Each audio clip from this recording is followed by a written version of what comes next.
Whether it's a product for home, business, or industry, you can be sure if it's Westinghouse. Tonight, Westinghouse welcomes you to its premiere presentation of Studio One.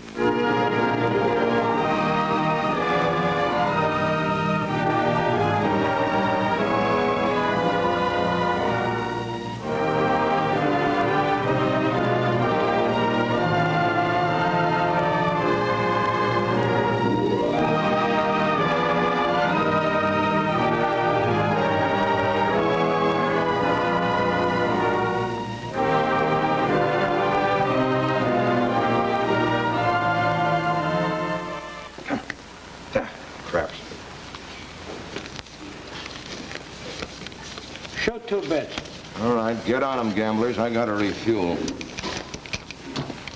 How you doing, Ned? I rolled a fine run of sevens on the second throw. Paul upstairs? Yeah, come in half an hour ago. One of the boys just brought in tomorrow morning's Observer. This Taylor Henry has let off a fair blast of wind against Paul. Let me see.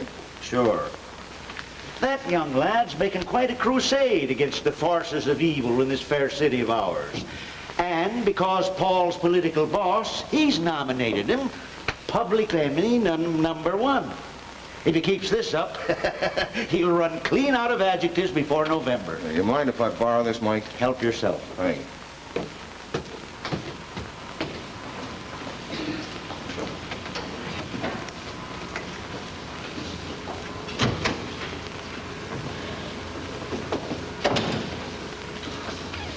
Oh, hi, Ned. Come in. Sit down.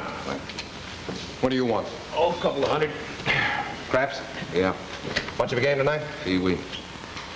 It's a long time since you've been on the winning end, isn't it? Oh, not so long. A month, 6 weeks. That's a long time to be losing, isn't it? Not for me. Okay. As long as you can stand the gaff. I can stand anything. I gotta stand. Yeah? Yeah, I guess you can at that. Oh, thanks. Matter of fact, I'm glad you dropped in tonight, Ned. I've been trying to make up my mind about something. You ought to be able to help me out. That's what you pay me for, isn't it? Yeah, but you know more about this sort of stuff than I do. Janet Henry's birthday's tomorrow. What do you think I ought to give her? Why should you give her anything? 2 reasons. In the first place, she's the senator's daughter. In the second place, I like her. Yeah, I like her a lot. Well, I hope she likes you better than her brother does. Taylor? He's just a young squirt fresh out of college, thinks he's got to reform the world. He's harmless. Maybe, maybe not. You, seen the early edition of The Observer? No, why? Maybe you should.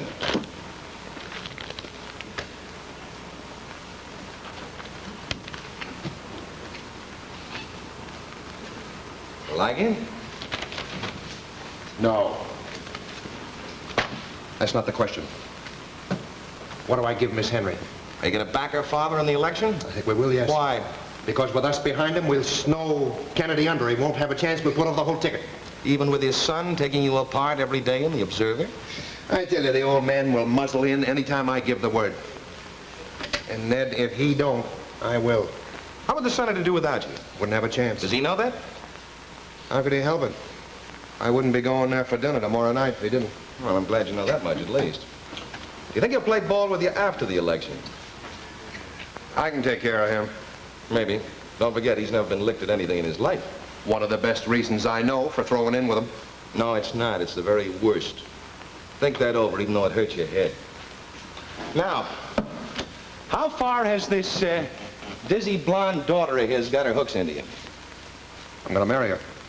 That part of the bargain? But nobody knows it yet except you and me. Well, if that's what you want, make him put it in writing. Or, better still, insist on the wedding before election. That way you'll at least be sure of your pound of flesh. Remember, to them you're a lower form of animal life. None of the rules apply. I didn't ask you for all this. I asked you what kind of a present I should give Miss Henry. Well, if you're really so witchy, why don't you give her some flowers? Flowers? Oh, I know. Give her a convertible or a couple of yards of pearls. Well, there's time enough for that. Start little. Grow. Well, maybe you're right. Yes, I am. Well, I can't say I like it. But flowers it is. And not too many of them. Oh. The boy's been getting restless ever since you threw in with the senator. They got a feeling you don't care about protecting them anymore. They've started to call on Shad O'Rory for favors. So what? Well, you know, the Shab's been trying to grab your spot for years. This is his big chance. With Taylor Henry's help, he's got the outsiders figuring that you're a racketeer, while the insiders think that maybe they can do better with Shad than with you, since you started playing post office with a senator and his blonde daughter. Yes, but Ned, this is one time I'm way ahead of you. Now, you know the Shad's been getting out of line for some time. That's why I gave the order to have Mr. O'Rory knocked loose from our little city. Word went out before noon to Rainey to close up the doghouse in the Paradise Gardens and any other joint that Shad or any of his friends have an interest in. 2 of the biggest were smeared tonight. And we're going to knock the rest of them over in one long row starting tomorrow. I don't like it. Why not? It's like using a cyclone shot to blow off a safe door. Well, I never could learn to box, Ned. The only time I tried, I got licked. It's too late now anyway. We're giving Mr. O'Rory the cyclone shot. Have it your own way, Paul. I still say it's wrong. Yeah, come in. Oh, what is it, Mike? Shad just walked in, Paul. Jeff and Whiskey are with him. Who's around? Steve's on the door. I got Walt and Harry standing by. Good. Send O'Rory in. Have 2 guys watch the stairs, Mike, but send O'Rory in alone. Okay. No, Ned, we're going to see who's right. Maybe, maybe not. With Flo? No, come on, stick around.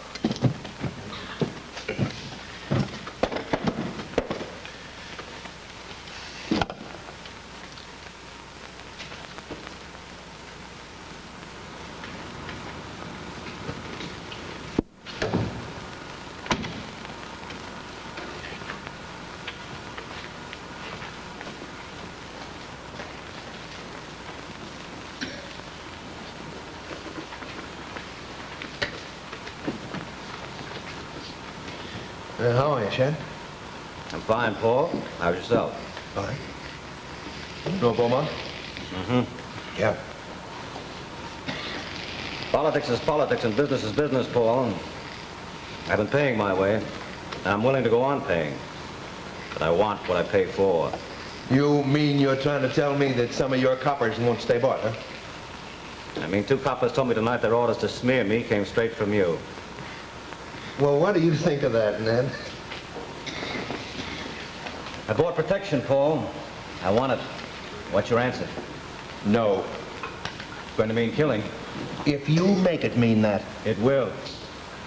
I'm too big to take the boot from you now. Maybe you're too big to take it laying down, but you take it, Shad. You are taking it. I'm opening the doghouse in Paradise Gardens tomorrow night. I don't want to be bothered. Bother me and I'll bother you.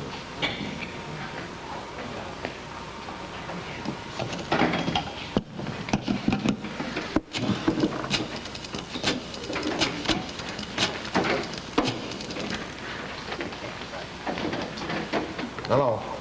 Hello, Rainey? Yeah. Yeah. Oh, fine.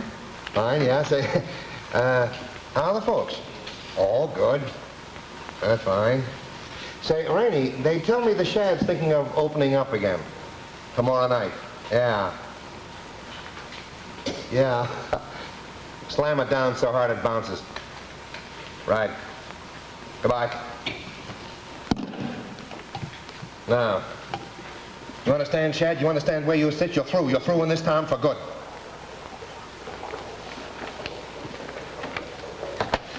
Yeah. I understand.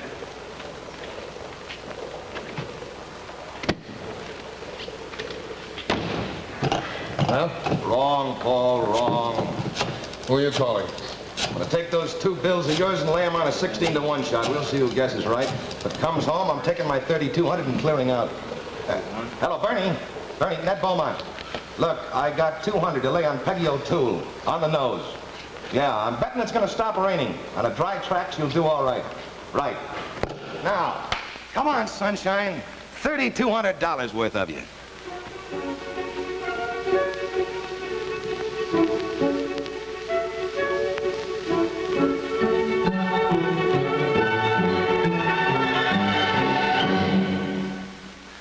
Now the that you've seen part 1 of The Glass Key by Dashiell Hammett, let's pause and look at our program. Are you a water saver? Am I a water saver? Oh, well, you see, I never waste water in wash day. In fact, I can save up to 10 gallons on every load of clothes I wash, thanks to my Westinghouse laundromat. You see, this exclusive water saver saves water, and that means it saves on soap, too. Now, here's how much soap you need in an average washer.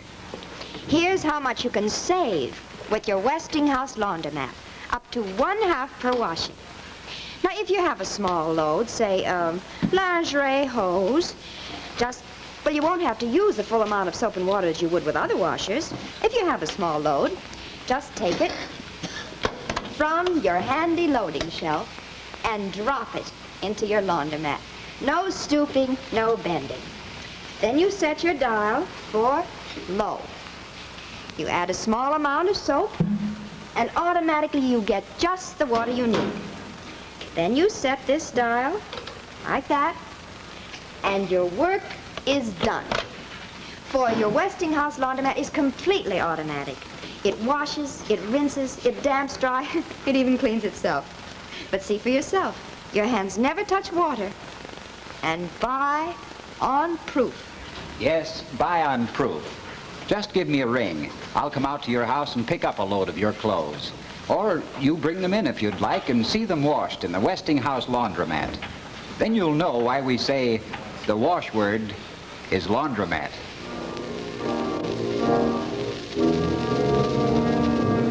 Now we return to The Glass Key as adapted for Studio One by Worthington Minor.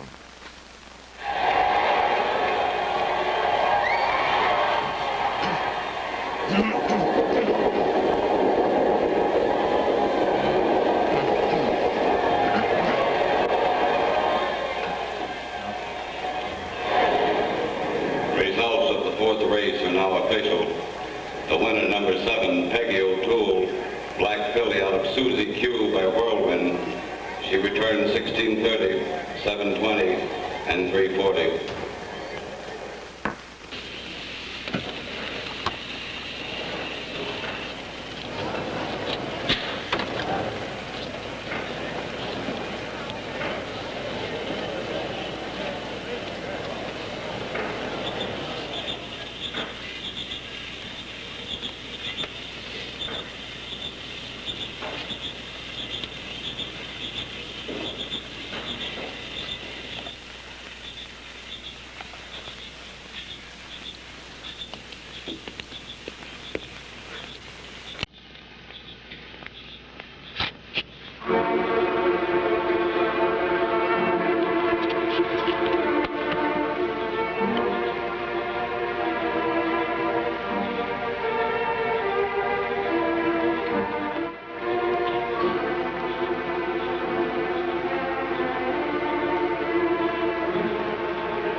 Oh, hiya, Ned. I've been worse? Anything on your mind? Yeah. What time do you make it? Say 10:30, why? I say 10:32. All right, so it's 10:32, so what? I don't know, so what? I just wanted to make sure our watches agreed. How'd the Henry dinner go? I have been at worse. Why? Was Taylor there? Not for dinner? Why? He's dead in a gutter up the street about a block and a half from here. Is that so? Did you understand what I said? Yes. He was killed. What do you want me to do, get hysterical about it? Shall I call the police? Don't they know about it? There was no one around when I saw him. I just wanted to check with you before I did anything. Is it all right for me to say that I found him? Why not? His hat wasn't there. He won't need it now. You're a fool, Ned. One of us is. Peggy O'Toole came home yesterday. Remember what I said? Still goes. By the way, here's what I owe you. Hello. Who's on the desk? Fletcher, let me talk to him. Hello, Bill. Ned Beaumont, Taylor Henry has been knocked off. You'll find his body in a gutter on the north side of China Street, about a half a block east of Elm. Oh, you know about it already? Good. I just thought I'd let you know. I spotted it at 10:29. I know because I checked my watch. Okay, thanks. I suppose you think this plays right into Aurory's hands, huh? He's got you right like that, Paul. So, I understand you're figuring on throwing me down and clearing out, ain't it? Tired of hit-town stuff. Meaning me? You know you're hard to get along with, Beaumont. Never said I wasn't. All right. In that case, there. You don't owe me anything. I owe you a lot more than that, Ned. Take it. All right, thanks. Just when you figured on clearing out? Take a couple of days to clean up. Tell me one thing before you go. What's your guess on what O'Rory will do next? How good an alibi have you got for this evening? Not as tight as I'd like. Then I think he'll crucify you. My guess is the minute he hears this news, he'll start a crime wave. And every guy who's bumped off, he'll spread the word you had it done to stop Taylor talking. He'll make the whole town believe that you killed Taylor Henry on account of his crusade was beginning to hurt, and now you're running wild to cover it up. Maybe. But the only kind of fighting I know, Ned, is to slug it out. That's what brought me from running errands for Packy Flood in the old Fifth to where I am now. And it ain't so bad either. That's the trouble. You think what was good enough for the old Fifth is good enough anywhere. You really don't think much of me as a big-time politician, do you, Ned? Oh, I didn't say that, Paul. I said I think you let yourself get outsmarted this time. And mostly because you got itchy over a blonde with social position and whatnot. So now you figure... Got it, Ned. Well, I'll be going. Oh, wait, Ned. Take your hand off me. Oh, look, we've been friends for a long time. Now go! Don't be a fool, Ned. You and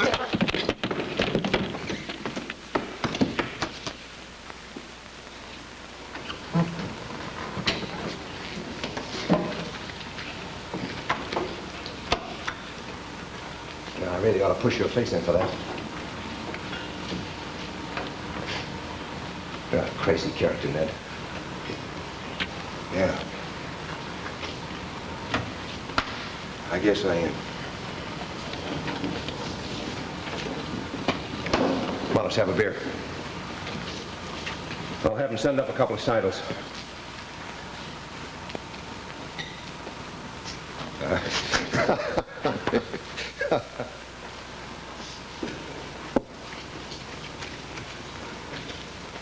Another one, Chad? No. Look, boss, why don't you let me give him the business? Shut up. Hey, but Chad, this is the last place we got left in town. It's Pee-wee. We gotta do something.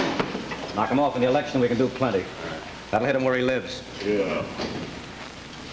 Whiskey. Yeah. You got any idea where Beaumont hangs out? Sure, but he's blowing town. You might be persuaded to stay if we went after him just right. We'd have to work fast. Thinking how to put it to him. Jeff. Huh? Get Hinkle of the Observer on the phone. Whiskey. Yeah. Take a run over to Beaumont's place. Tell him I want to have a talk with him. Put it this way. I get it. Well, thanks for the dope, Jack. Look, do the police know about it yet? Uh-huh. We'll try and find out. Yeah, the quicker the better. Okay.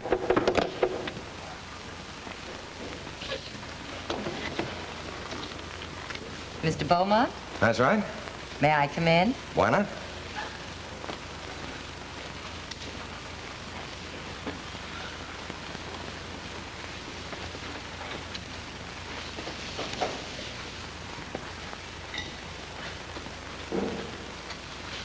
I wasn't sure whether you'd see me or not. Why shouldn't I? Paul gave me the idea you didn't have much use for me. I haven't got much use for senators' daughters on principle. I haven't seen you. Does that make a difference? Might. It's a little soon to tell. I hope you will like me. Oh? Why? Well, you're Paul's best friend. At least he feels that way, and naturally that makes me want you to feel the same way about me. That'd be impossible. To begin with, you're a woman. You don't like me so far. That's not hard to see. Well, now, I'll tell you what makes you think that, Miss Henry. You see, Paul picked me up, as you might say, a couple of years ago out of the gutter.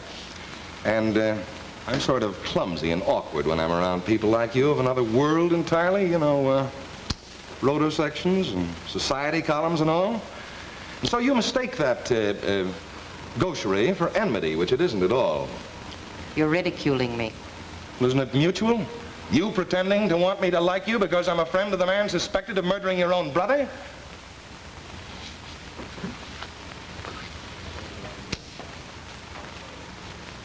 Did he? There's a lot of evidence against him. I know. Is he actually in danger? If he loses the election, they'll electrocute him. But he's safe if he wins. Sure. Will he win? I think so. And if he does, it won't matter how much evidence there is against him. He won't be tried. I guess that's what you want to know, isn't it? Yes. Of course, if your brother had lived, it might have been a different story. It probably would. Did you know that someone had been using his typewriter since he died? I don't think I understand. Someone has been writing a lot of letters to the DA, the Observer, and others. I've had 3 myself in the last 2 days. Oh, that. I guess everyone's had 1 or 2. Yes, fortunately, the police don't know who wrote the letters. But you do. Yeah, I know. Very few people had access to that typewriter. There's only one person it could have been. You wrote the letters. I guess I'm not much good at lying. You see, I know Paul killed Taylor. I wrote the letters. That's what I said. Judith herself. You didn't mind teasing Paul as long as he paid off in political backing for your father. You think I hate him, don't you? Yeah. You're right. Begin to get why you came here. You've been listening to all the local gossip. You figured that I had it in for Paul, too, because of the fight we had. Enough to help you put a knife in his back. I was wrong. Yeah, you were wrong. I'd still be Paul's friend no matter who he killed. The thing I don't get, though, is why you didn't go to your father unless you figured he wouldn't split with Paul, even if he knew he was guilty, not till after the election anyway. Well, that's a comforting thing to know. I suppose you'll relay this to Paul just as soon as I've gone. Yeah, I might. What would you like me to do? Say nothing. No, I can't promise. But I would like to see you again.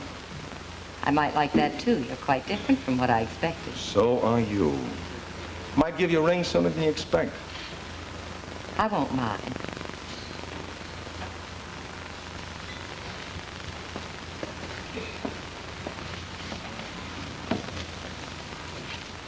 Oh, hello, Whiskey. Is this one of Paul's men? Did you put him there? No. And you'll have to take my word for it now. All right, come on, listen. Come on. Grab yourself a seat.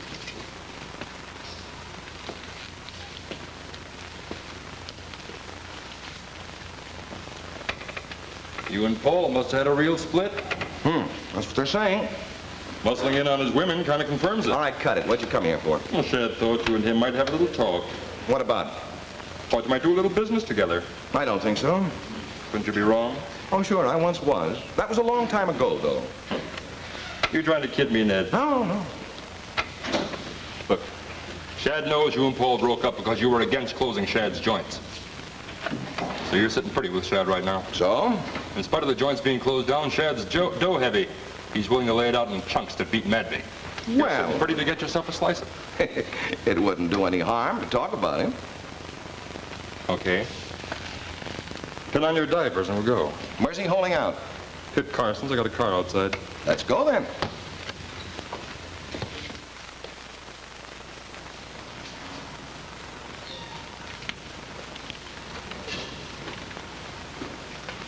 I got Hinkle, boss. You want to talk to him? I'll keep him downstairs. I'll call him when I want him. Place clear? All but the boys. Rocco's on the door. I'll see who that is. It's Whiskey with Mr. Beaumont now. Show them in. Ah, glad to see you, Beaumont. Put your hat and coat anywhere. Oh, thank you. Sit down. Okay.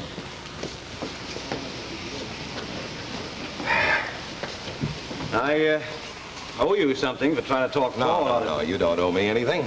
I was with him then. What I told him was for his own good. I thought he was making a bad play. Paul thinks that he gave you your start. You ought to stay under his wing, not grow too big to buck him. I'm just the boy that'll make him sorry he ever gave me that start. You and Paul have been close as a couple of fingers for a good many years now. You ought to know a lot of things about him. I do.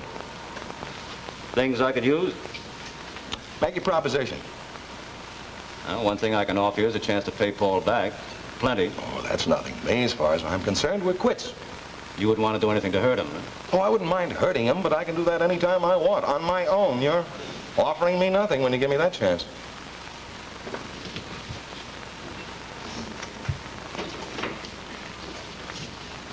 Why did he bump off young Taylor Henry? Take it easy. You haven't made your proposition yet. How does this strike you? After election, I'll stake you to the finest gambling establishment in the state with all the protection you ever heard of. That's an if offer, if you win. Oh, you don't think we're going to, huh? You wouldn't bet even money on it. You're not so hot for putting in with me, are you, Beaumont? Well, it was no idea of mine. I'm here to listen. I'll give you 10 grand now and 10 after election if you come in. And the house offer is still open if you can nail him to the mast in the Taylor Henry killing. Maybe. Maybe not. Fact is, I haven't enough evidence to stand up in court. If anyone had seen him, it'd be different, but we don't even know he was there. Don't know what weapon he used. Well, maybe we can help you out a little bit there. Go ahead, Whiskey, tell him. Well, I was driving along China Street that night. Just happened to see Taylor Henry having an argument with a guy. By that time I was past him, but I figured something might be up, so I came back around Elm Street. Paul wasn't quite a sweat by then. Had a stick in his hand. He was waving it around, but good. Sure was Paul? Who else? Well, in that case, I think we might be able to make it stick.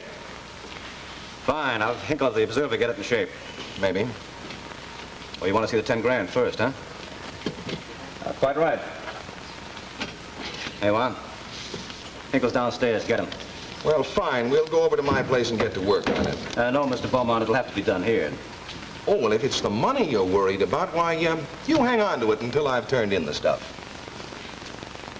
Oh, I'm not worried. You're in kind of a tough spot. If Paul ever found out you'd come to me. I wouldn't want you bumped off before we get the story. Well, now, that's a chance you're going to have to take. So I'm going. No, you're not, Mr. Beaumont. Yeah. And this is the last time I hand these back to you. You would have it. Yeah. It'll take some more of it to keep me from getting out of here. That can be arranged. Yeah?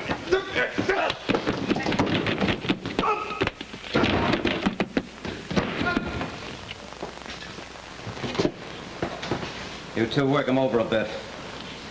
I'm going downstairs for a fresh beer.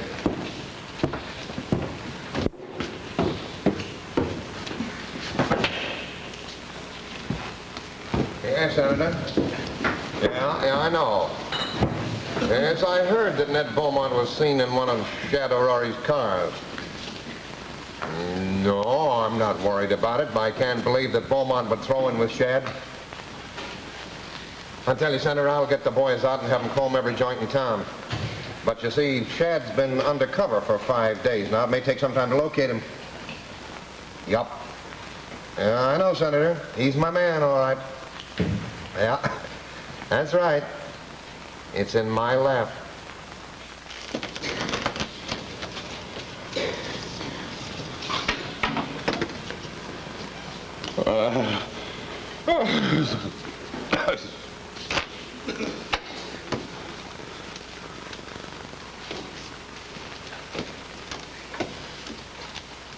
Did I try to snap him out of it? No, I'll let him alone. Maybe he'll try to get out again and we'll have some more fun. Deal of cards.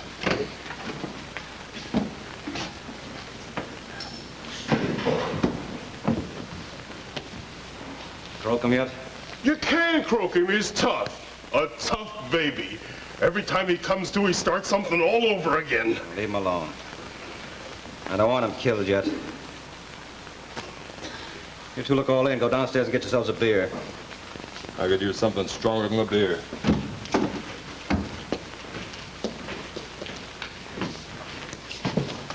Lock the door.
As part 2 of the Glass Key on Studio One comes to a close, let's look at our Westinghouse program again.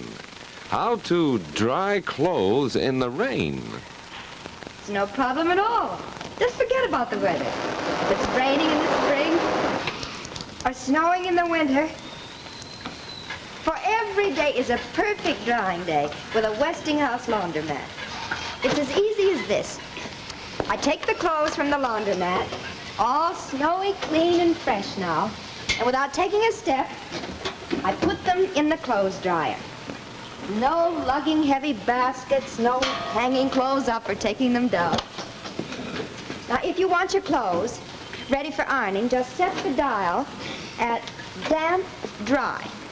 That eliminates hand sprinkling.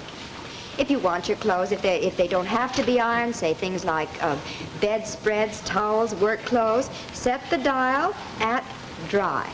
And immediately your clothes are tumbled in clean, fresh air until they're fluffy, soft, fluffy dry. And then your Westinghouse clothes dryer shuts itself off automatically. And look at the results. Now here are 6 towels dried outdoors. And here are 6 towels dried with your Westinghouse clothes dryer. They're thirstier, fluffier, softer. And so you see, your Westinghouse twins, your laundromat, and your clothes dryer save time, save money, and save you work. And remember, buy on proof. Yes, buy on proof. Just phone me and I'll be glad to show you the many exclusive advantages of the Westinghouse twins, while your own clothes are washed and dried at no cost. No obligation whatsoever.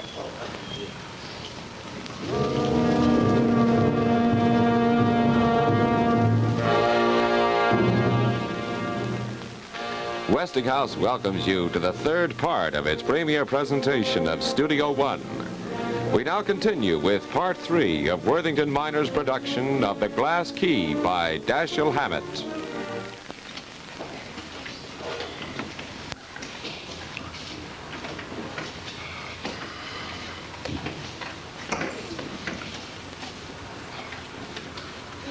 All right, peekaboo, but don't you think you're a little old for that?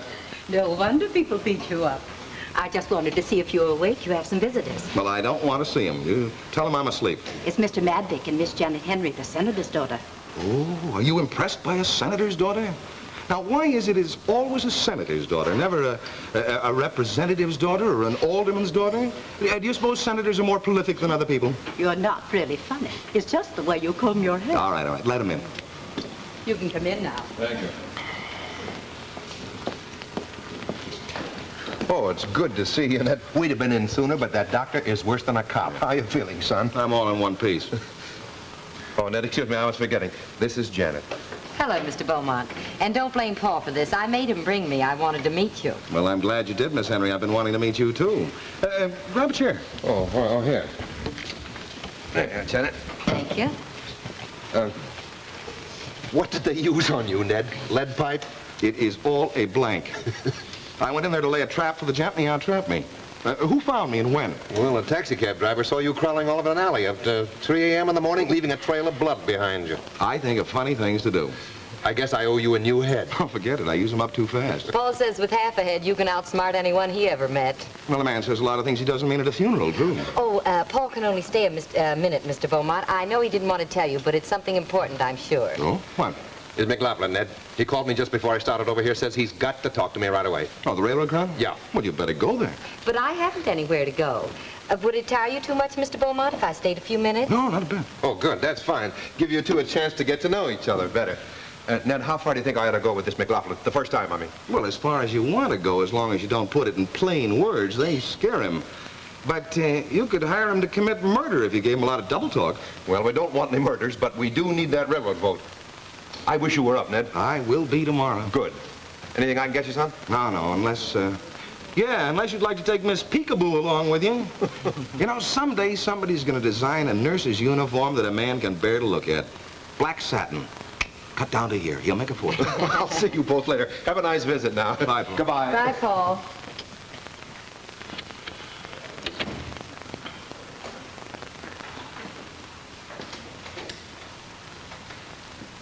Did I play it straight enough? You did all right. How are you really? You look pretty terrible. No, I'm all right. Sure you don't want me to go and let you rest? Well, my jaw aches a little bit yet, but I can always listen. Suppose you begin by telling me how you felt the first time Paul kissed you. It was disgusting. Oh, he has kissed you then, huh? I just wanted to be sure.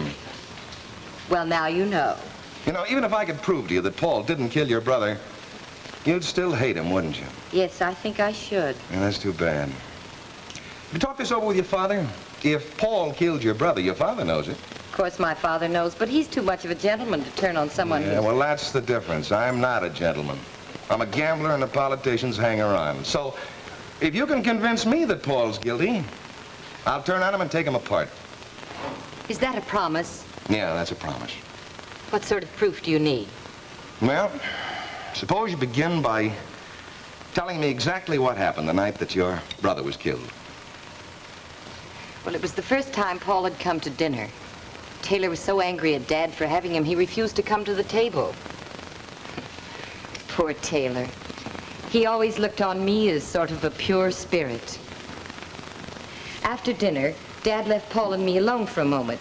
That was when Paul tried to kiss me. I was doing my best to swallow my disgust when Taylor came in. I've never seen anyone so pale in all my life. I saw there was going to be trouble, so I ran out to get Dad. He told me to go upstairs, that he'd smooth things over. But he didn't. The row went on in the hall while Paul took his coat and hat and started to leave.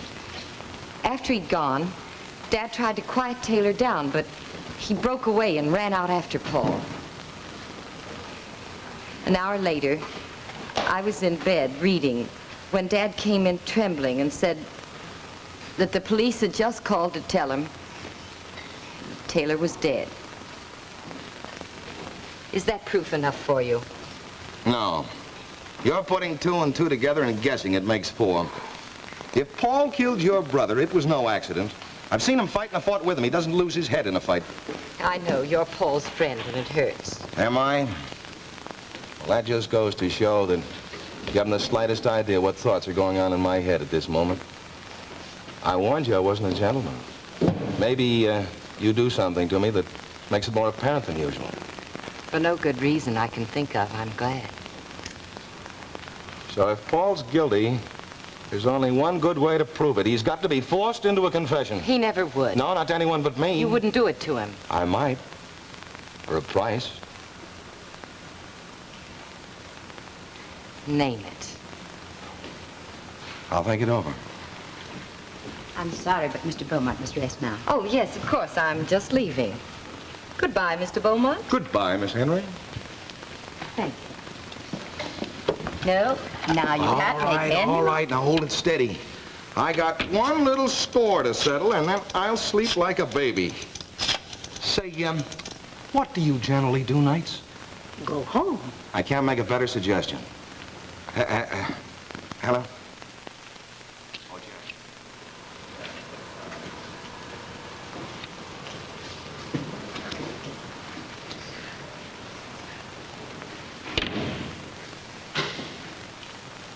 What is it, Jeff? Can I ask your advice, boss? What about? I'm in trouble, boss. What is it this time? If I'll go up again, boss, it's life. You know that, don't you? Of course I know it. I'm taking care of you, aren't I? I don't know. Are you? Makes sense. How much you been drinking? Plenty. 'Cause I'm scared, see?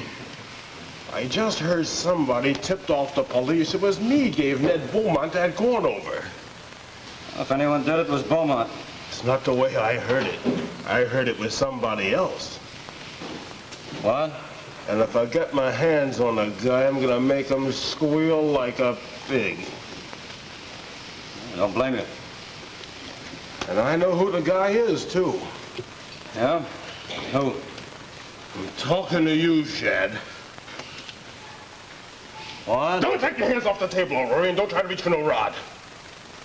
Hey, what is this? I got rid of one of my own boys? Yeah, but not again. Not ever again. No, Jack, no. No.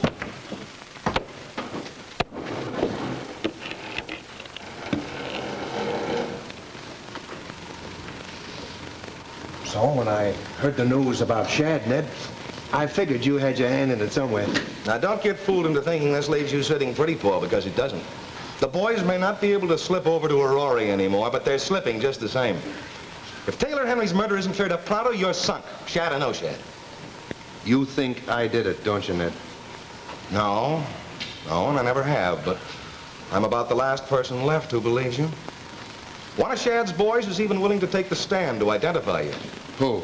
Whiskey, he said he was going by in a car and saw you arguing with Taylor. You were waving a stick, he said. Did he say he saw me hit him? No, but he saw enough. No, there must be an out, Ned. There's none unless you clear yourself.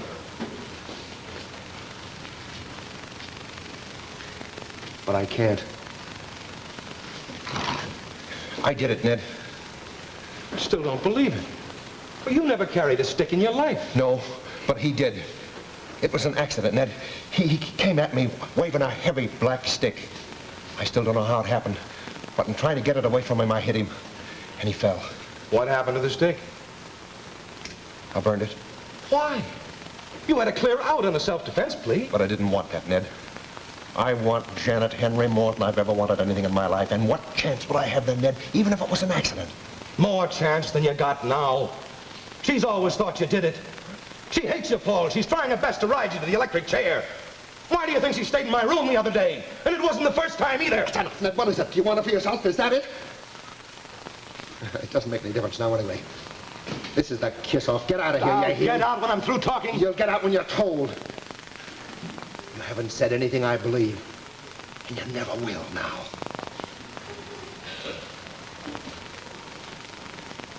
And that's that.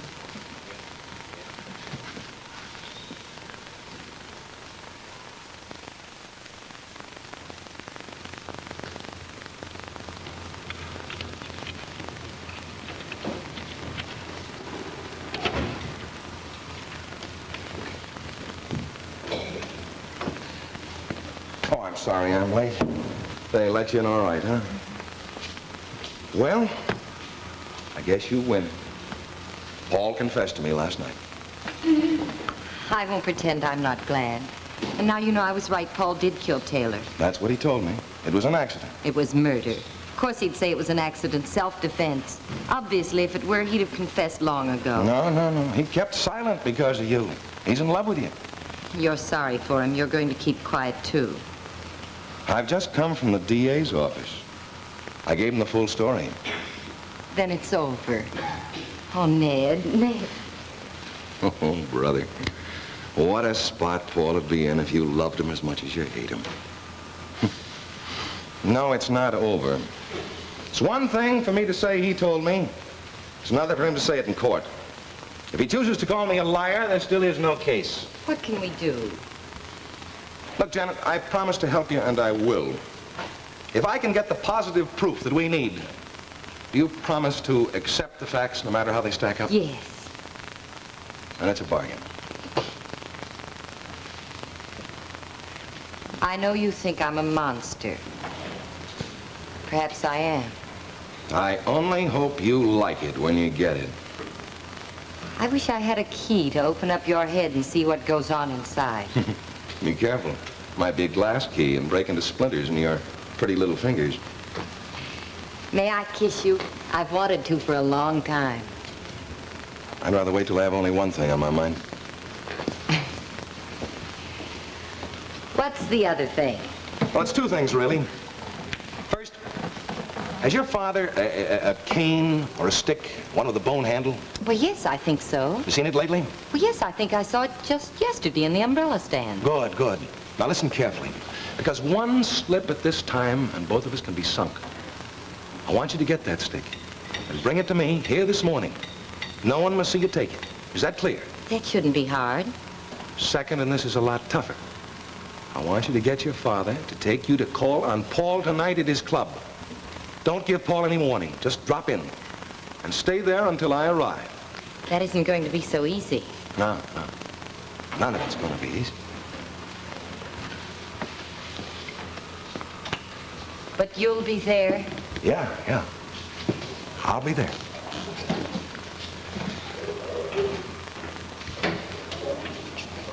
Have you only one thing on your mind now?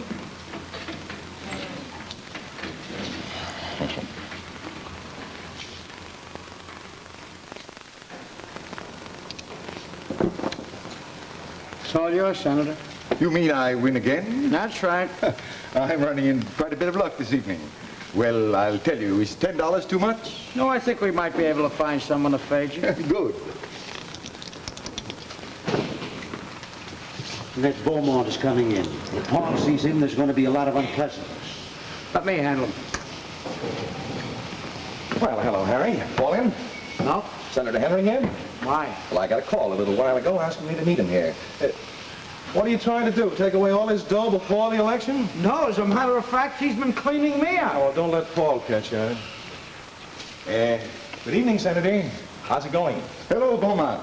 I'm having a disgraceful run of luck, I'm afraid. Well, I hate to drag you away, but Janet's upstairs with Paul, isn't she? Yes.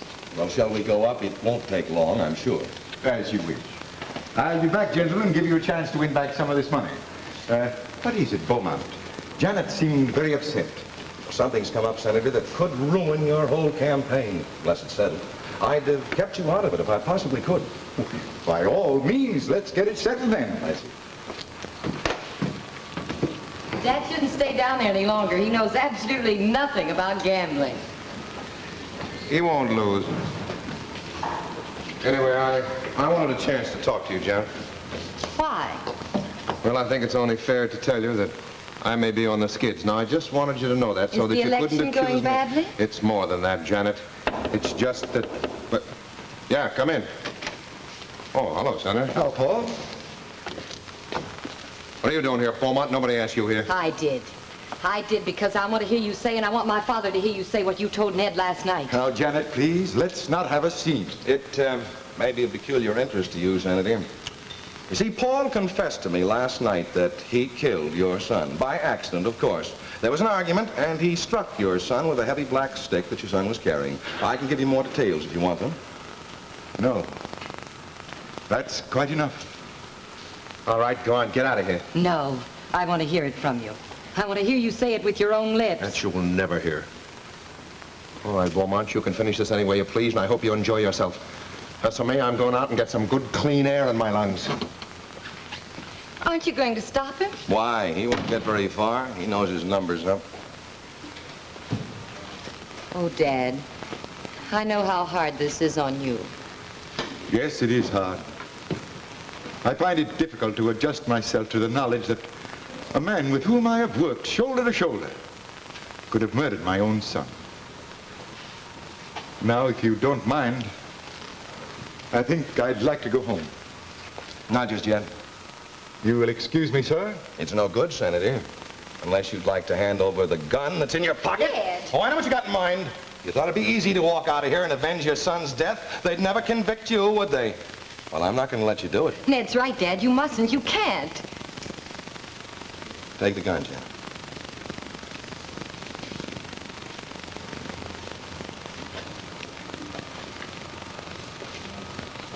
Now then, you asked for it and you're going to get it. Paul Madvig didn't kill your son. You did. Ned. And now you thought you'd do the same thing to Paul so he wouldn't turn on you. And you knew you had a good chance of getting away with it, too. Dashing gentleman of the old school and all that. This is sheer nonsense. Paul Madvig has already confessed. And that's just what's going to send you to the chair.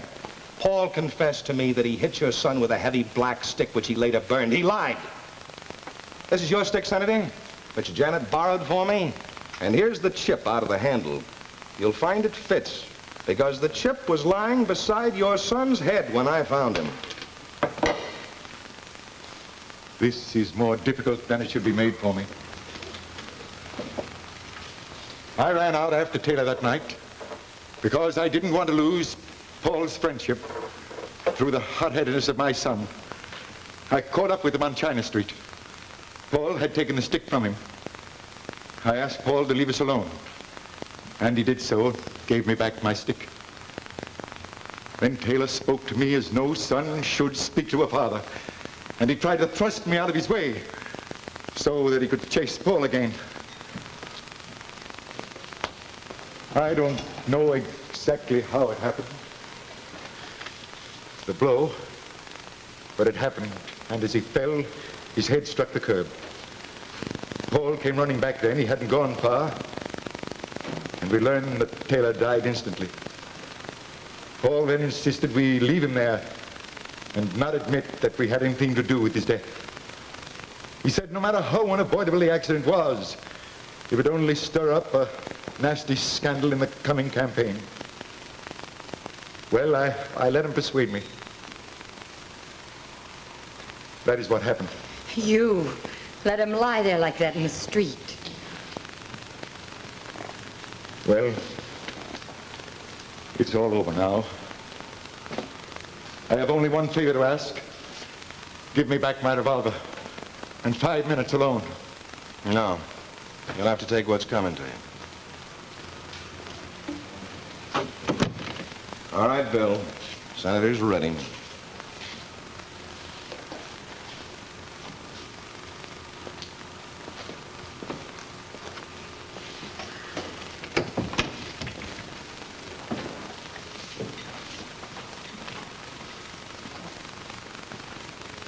You despise me, don't you? You just wanted to show Paul what I was like. No. Whatever you've done, you've paid for. I suppose now you'll go back with Paul? No. Too much has been said that can't be unsaid. I'm clearing out as soon as the DA lets me. Does that mean for good? It does. Take me with you. Everybody will say you deserted your father as soon as he was in trouble. I am deserting him. Why shouldn't they say it?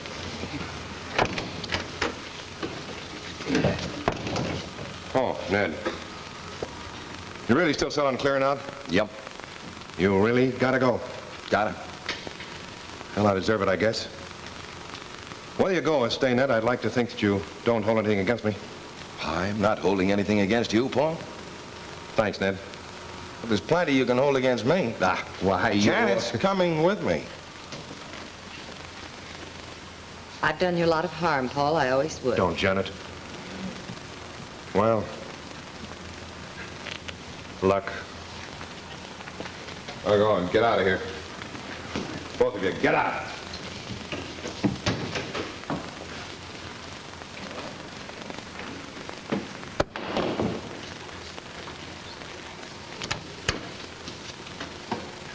Is there anything you want before I close up, boss?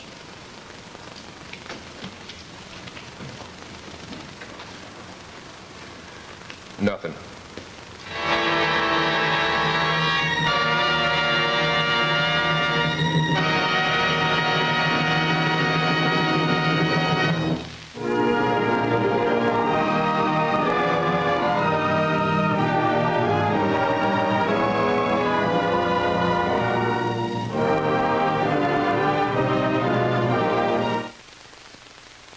Ever make a lemon pie topped with featherlight meringue?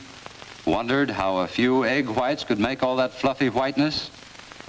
Well, here's something new under the sun. A plastic 15 times lighter than the fluffiest meringue you ever saw. Here's how it's made. After the ingredients are mixed, they're poured into this preheated container. In a few minutes, it increases 100 times in bulk, the world's lightest solid. Notice the lightness of this huge mass, enough to completely insulate a Westinghouse refrigerator. This newest product of Westinghouse research may one day insulate your home. More immediately, it holds promise of superior electrical appliances, where insulation against heat must be sure. Another example of the endless drive by Westinghouse to improve its products for home, for business, for industry. You can be sure if it's Westinghouse.